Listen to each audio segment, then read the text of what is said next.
completely ruined to ask my millionaire children for help.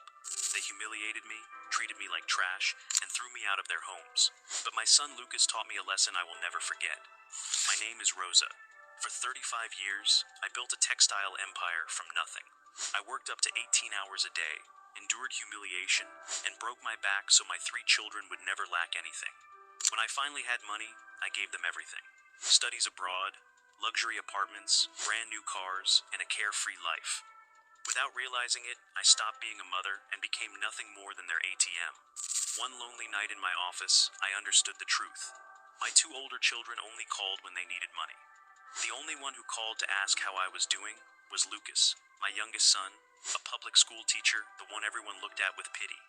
That night, I made the hardest decision of my life, to pretend I had lost everything.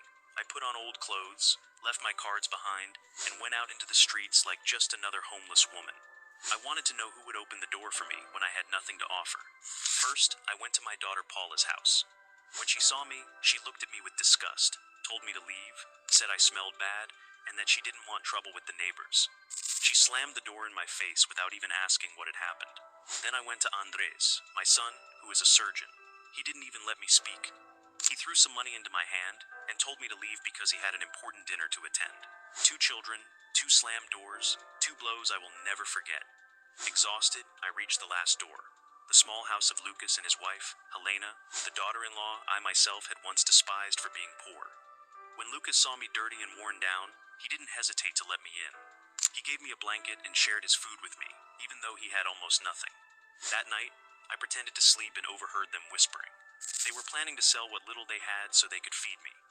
That was when I understood something money had never taught me. True love is not measured by wealth, but by sacrifice.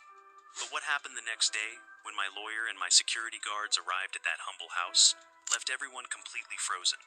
If you want to know what I did next and how my millionaire children reacted, don't miss part 2.